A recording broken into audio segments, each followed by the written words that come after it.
This was the one that I was by far the most worried about.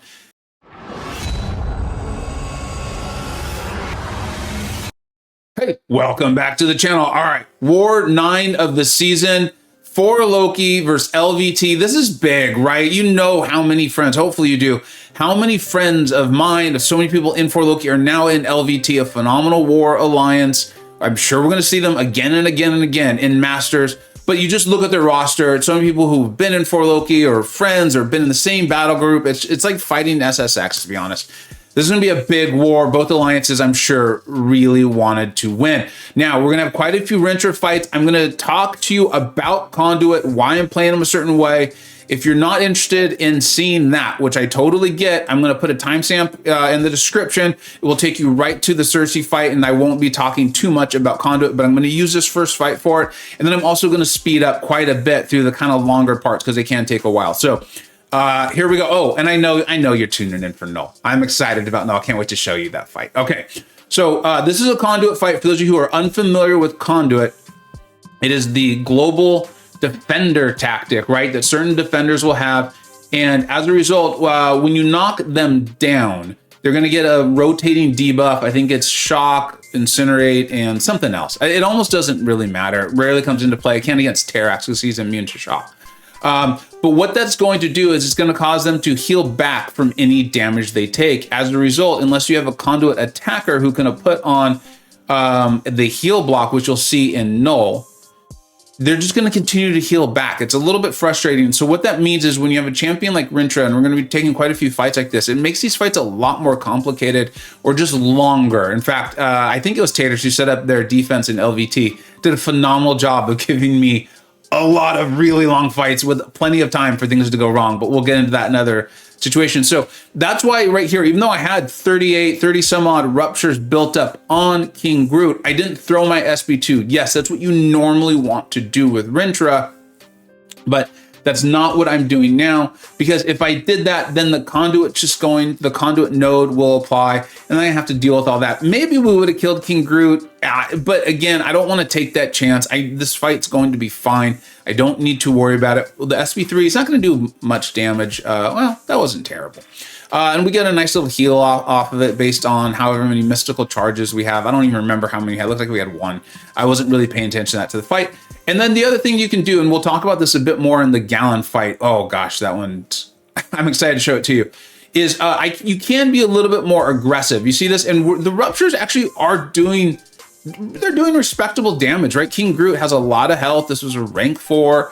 And then you can see, I knew I had got him low enough on health where the SB2, even if it didn't crit, should finish him off. So there you go. That's Conduit. That's that node. That's how to kind of take Conduit fights, right? As they shift these defender tactics and things around. And then now I probably won't talk about it too much. So welcome, those of you who skipped ahead. You understand Conduit, which is great. Now, we're going to be taking this fight against Sersi. I got some really great fight notes from my BG planners in Clown and PWF. Now, you see the buffet over time. I'm actually not going to remove Dex. One of the reasons is I didn't think I would need to. Also, Rintrah's playstyle, there's not a lot of backing up. He's a bull, and they really did a great job of creating that. We're going to get Sersi into the corner.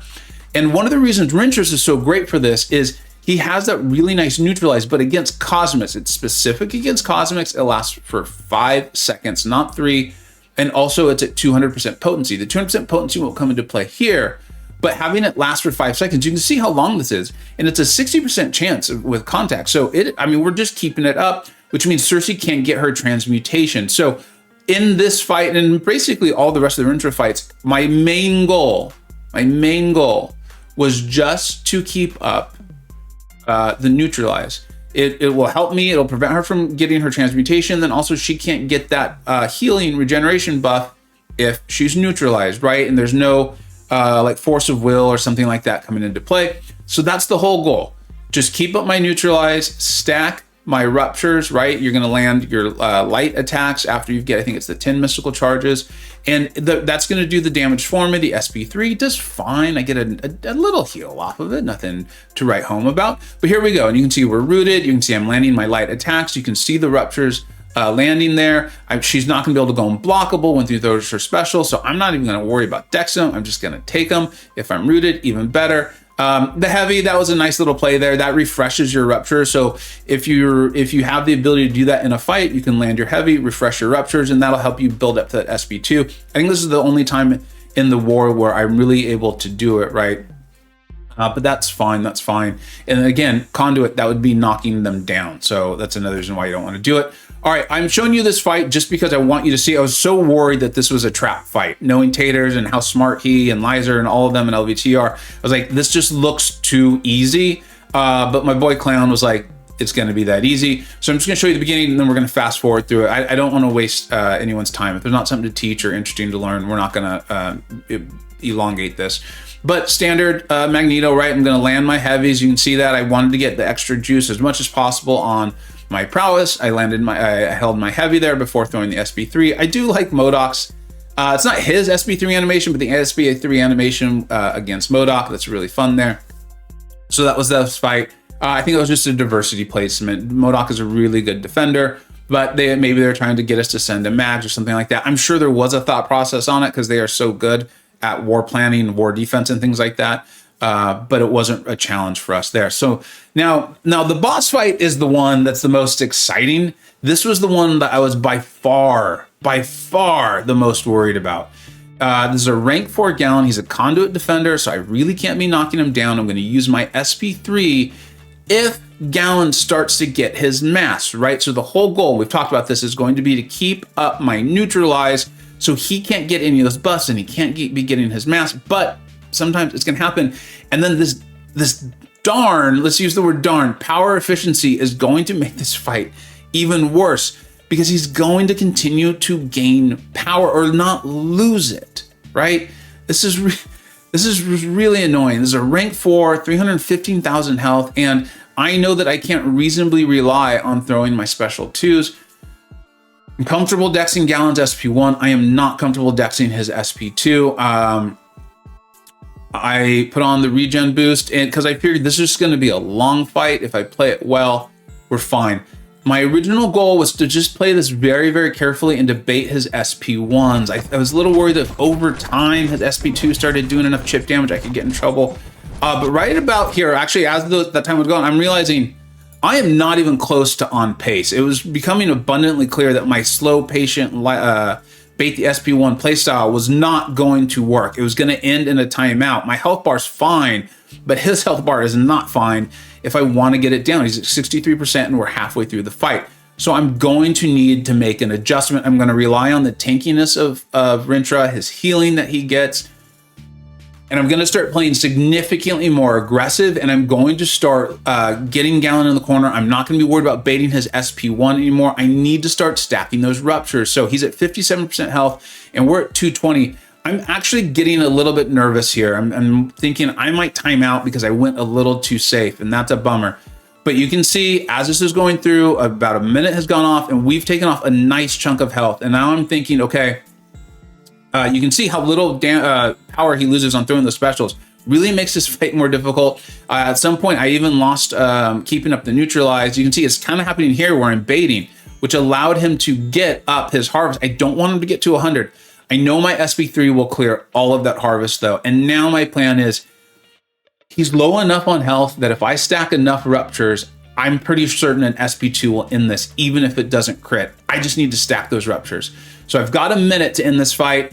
Staying calm is going to be really key. I'm going to make a mistake here. I'm going to take some shots to the face. Not part of my plan, but it's fine. It shoots me up to the SP3. Throw that again. Now I've got about 40 to 50 seconds. I'm going to do everything I can to stack those ruptures, get my mystical charges up, and then I can stack those ruptures with the light ending attacks. Going to get myself cornered here. You can see, here we go. So this is good. Ideally, I want to throw a special though, because I'm like, I don't have enough ruptures to end this, and I'm not sure I can get to my SP2 before he can throw his SP3. Now we're starting to cook. This is where I got a little nervous, but I'm still feeling good. The power gain, getting hit in the face. I want to say that was a big brain play. It was not. And now I'm like, it's good. We're good. We're definitely going to end this off. 13 seconds left. I was really happy with my in-fight adjustments that they were able to work out. I think just playing that fight a little more aggressively to begin with, not being worried about the SB2 if you don't know how to dex it. Rintrah's tanky enough, he'll heal up, you'll be fine. It's just not a fun fight. Galan, so much health, slow fights, don't enjoy it. All right, now we're gonna show you this Hulkling fight. I will speed through a little bit of this because I showed this on my last video, but it's gonna be the same idea. I have the white Magneto pre-fight, so I don't need to worry about parrying, causing conflictor, but Rupture will. And so there's two big things on this fight. Is one, you want to keep up your Rupture. That is your neutralize. That is the #1 goal, because that's what's going to prevent Hulkling from getting all his buffs, going unblockable, all that, the power gain, all the things that really make Hulkling difficult as a defender. And then the other one is be mindful, though, of sending him too close to his SP3. You can see I'm starting to kind of think it through, and I was like, oh, wait, I've done this fight before. That's where this can go wrong, too, because your Ruptures will be triggering conflictor, and you could easily send Teddy to his SP3. So as you can see here, I'm able to land my parries with the guidance pre-fight. Thank you for that, Clown and PWF. But you can see how quickly his power is going up, and that's with him not really getting many buffs because I'm keeping up the Rupture. I wanted you to see that, or you're gonna see his power bar keeps getting close, but I don't want to flirt with it. I don't want to flirt with letting him get to his SP3. You land at some SB1s. I've got the nice passive fury there. It's not big for increasing damage, but it does help you line up your Ruptures a little bit better for that SB2 as you're getting those power gains and things like that. And you can see we had 29 Ruptures there. That didn't need to crit. It was gonna finish off Hulkling no matter what. So that felt great. This war was outrageously close from beginning to end. Going into this boss fight here against Hulkbuster, and this felt like there's something here that's not readily obvious, and we kind of thought it through as there are sometimes a bug, even with the sick and tired attacker tactic, right? When they've got the heal block on, the defenders should not go unblockable, but sometimes they still are. And the last thing I really want is, we know Hulkbuster's SP1 can catch you off guard sometimes, but also is just a permanently unblockable Hulkbuster. Also, in my last Knull video, I talked about at length, I'm not even running the recoil tree, and I talked with PWF and Clown. I was like, I'm not going to run recoil. Knull's going to have plenty of damage, but I don't want to have, because remember, he's not immune to poison and bleed. He's resistant, which means those debuffs will be on me. And then if somehow I don't take off of Hulkbuster's armor up, and then I do, and it becomes a shock, I'll now have those 3 debuffs. I don't want to have some sort of bug create an unblockable Hulkbuster. Now, the whole plan here, I got some advice from DLL and Campo and Na and Bryce and BMcG, was like, look, if he gets an armor up, just make sure I hit into his block with that first medium there. That will remove it, will turn it into a Living Abyss debuff. And then the advice from Clown and PWF was just get to my SP3 that's going to provide that elongated corruption, right? And it'll be instantaneous from the SP3. Then I'm going to be landing my light attacks, which will extend the timer of the corruption, applying that instant bleed. All of those Living Abyss debuffs, you can see them there. There's 23 of them right now. I'm going to turn into armor breaks. Every time Hulkbuster tries to get an armor break, we're going to an armor up. We're going to turn into an armor break and just watch this melt. Watch this melt. Now, I purposely wanted to get him as low on power as possible before I threw my SP3. So here we go. I've even got the shock pre-fight. They set me up for success. He's at 85% health here. We're finally throwing our SP3, and just watch the gloriousness, which is a rank 4 SIG 200 Knull with corruption up on the boss, right? Oh, this is juicy. I'm excited going over it now. We're unblockable, we're unstoppable. Remember, his combat power rate is reduced. So you can see I'm kind of doing some semi-tentative backdraft intercepts with my light. It's just a beautiful, beautiful thing. And right now I'm like, oh, this is over. This is good. I've got an indestructible boost, and I'm still trying to decide, do I want to throw my SP2? Do I not? This is something I do not suggest. If you're going to throw your SP2, throw it. Don't do what I do here, where I'm at the last second, I decide to throw it, and I hit his block, but I'm not worried. I have my indestructible boost still left. We've got a ton of health. We're good to go. Corruption's got plenty of time. And look at that. Look at the absolute melt. No recoil. Knull is doing there. Even turn that heal. Hulkbuster was like, I'm going to try to heal and save my life. Corruption's up. We're like, no, you're not going to do that. We're going to turn that into a degen, and you're going to die that much faster. I love Knull. I love the tactic. I love the whole thing. And I'm glad we really thought it through. Now, we have a lot of fun in Four Loki. We have a lot of fun. We want to win, but I don't know. I feel like we really prioritize having a good time with each other, enjoying the game. It's so much fun. So Mike was obviously watching PWF. It was really cool. It's really cool to come out of a big fight and have your teammates cheering you on. It's not like they know you're going to go in. It's just everyone's excited and cheering each other on. I absolutely love it. I truly do. And so this is kind of an inside joke. I'm cluing you guys into. I didn't know what LFG meant. I played WoW for forever. I thought it meant looking for group, but I was keyed in a few months ago what it really means. So we had some fun with that.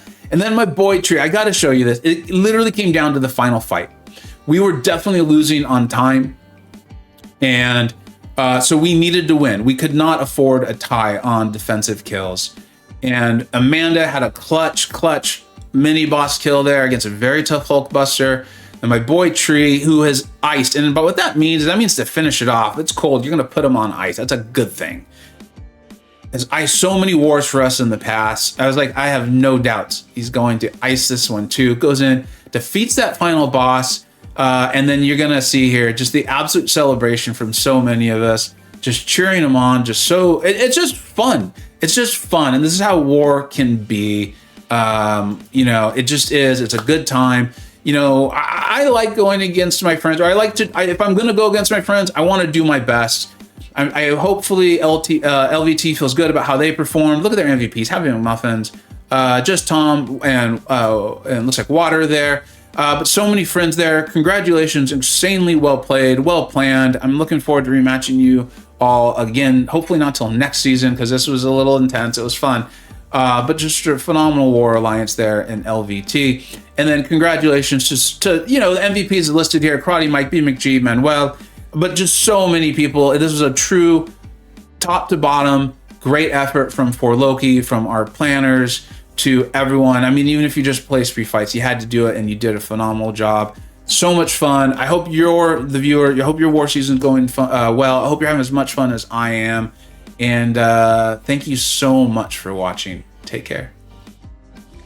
I hope you either learned something, were entertained, or even better, a little bit of both. Don't forget to like, subscribe. Thanks so much for watching.